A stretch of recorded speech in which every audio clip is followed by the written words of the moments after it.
Pessoal, hoje eu vou falar um pouquinho dos dos principais tipos de farinhas sem glúten que a gente tem, que a gente pode utilizar na confeitaria inclusiva, barra saudável, barra o nome que você quiser dar, tá bom? Então, olha só, a gente tem as farinhas de estrutura, farinhas de liga, farinhas de maciez. E tem umas outras também que eu já vou falar. As farinhas de estrutura, a gente tem, por exemplo, a farinha de arroz integral e a de aveia. São as que a gente mais coloca nessa categoria, tá bom? As mais comuns e fáceis de achar.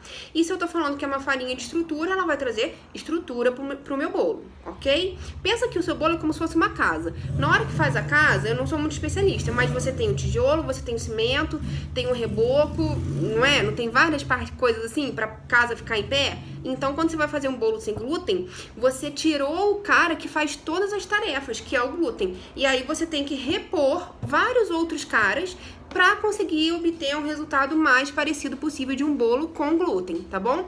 Então, a gente falou das farinhas de estrutura, né? As principais, eu não tô falando todas, tá, gente?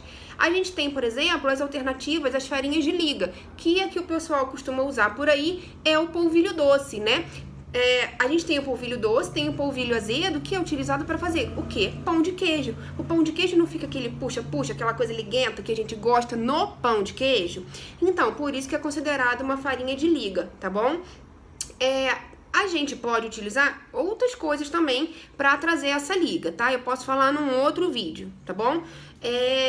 E aí, pessoal, se eu colocar uma quantidade imensa de polvilho doce no meu bolo, ele não vai ser um bolo, ele vai ser um pão de queijo, entendeu? A gente tem também as farinhas de maciez, que a gente pode colocar aí um exemplo, como o amido de milho. Quem já fez um bolo tradicional de trigo com amido, viu que o bolo fica super fofinho, né? E ele tem realmente essa característica de maciez e de leveza. A gente tem outras, né, farinhas, como por exemplo, que eu costumo usar, que são as farinhas de oleaginosas. A farinha de amêndoas, a de castanha de caju, tá?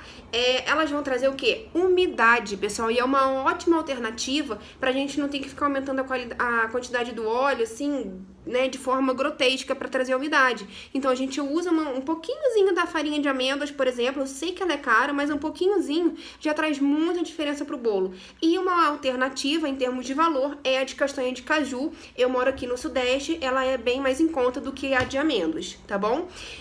Então, um outro ingrediente que falta é o que? Você tem um espessante, um aglutinante, né? Que a gente costuma usar aqui, a goma xantana, tá? Ela vai como se fosse, assim, unir todas essas farinhas, tá bom? E por que a gente tem que fazer tudo isso, gente? Porque a gente tira o glúten, e o glúten é aquele trabalhador multifuncional. A gente não encontra nenhum outro trabalhador multifuncional que faz tudo o que ele faz. Por isso que a gente tem que sair contratando vários, ok? Para fazer o nosso bolo dar certo.